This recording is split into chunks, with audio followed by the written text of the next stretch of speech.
All right, so what is light sensitivity? Well, the simple answer is it's just how strongly the film or sensor reacts to light.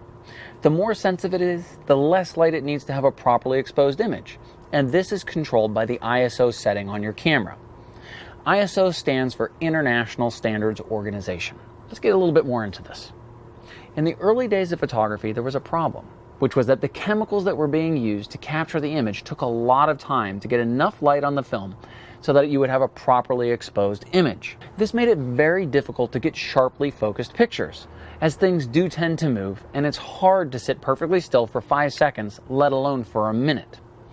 And the camera also had to be perfectly still, so photographers could not hold them by hand and get a sharp shot. Hello, tripods.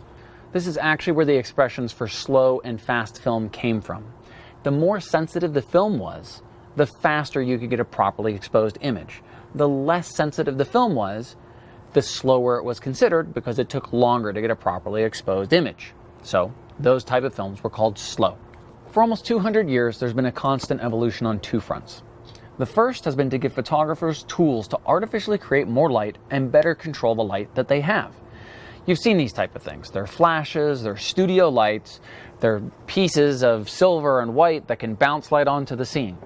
The second has been to get film and now digital sensors more and more sensitive so less light is needed to get a properly exposed image. There are now digital sensors that are so sensitive it can see a clear image in what our eyes perceive as almost pure darkness. This shot in the desert is lit only by moonlight, which is crazy. So the way that you go ahead and increase sensitivity on your camera is done by the ISO setting. And here's that word ISO again. What does it mean? ISO stands for International Standards Organization. And to make this simple, a long time ago, there were a bunch of different numbers and a bunch of different abbreviations in all sorts of different parts of the world. So this was pretty confusing. And basically an international committee said, we're going to simplify this. So they created an international standard, and this made it simple for photographers everywhere to know what kind of film they were getting. They knew that an ISO 100 film was a film that was for bright daylight shooting. And the higher the numbers went, the more sensitive to light the film was. If you really want to know the math and how all these numbers mean what, you can check it out online, but really do it right before you go to bed because it's going to put you to sleep. Now, it used to be that film was available with ISO numbers that doubled, meaning you would go from ISO 100 to ISO 200 to ISO 400 to ISO 800 to 1600 and 3200. And what was happening is you knew that with each increase of ISO, you were getting double the amount of light because the sensitivity was increasing by double. But nowadays, most digital cameras have ISO ranges which split that into much finer amounts. You can find that you have much finer control over your ISO with smaller stops and with ISO ratings that go up to 25,600 and even into the hundreds of thousands, which is ridiculous. So when you crank up your ISO, it's kind of like how photographers used to switch to higher ISO films that were more sensitive, so you were seeing more light in your image, except there was never a film that was as sensitive or went as high as the ISO does on newer cameras. And now you can actually handhold cameras for most shots, which in times past would have needed a tripod, which is very handy. All I'm going to show you here, and I'm not going to change any other setting on the camera other than ISO, because I just want you to see how sensitivity affects this image. So let's start with some daylight images.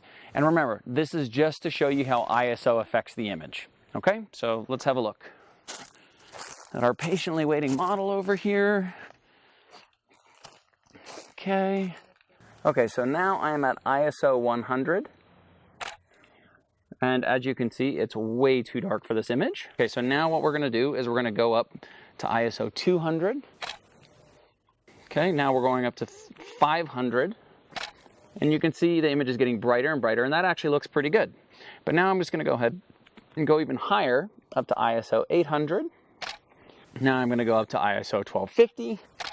Okay, and as you can see, it's now no longer looking like a proper exposure. Okay, good, now look over your left shoulder. Okay, good. Thank you. But now let's try capturing an image at night. There is less available light overall. So at ISO 100, it's going to be very dark. But as I start going up through the ISOs, 200, 400, 800, you'll start to see it starting to get overexposed until it's completely and totally blown out. So do you see that ISO is a tool and that its setting depends on how much light you have available to get a good exposure? And you might think that if you don't have enough light, you can just crank the ISO as high as you want it because these new sensitive cameras. But there is a problem with that. Do you know what it is? It's called noise.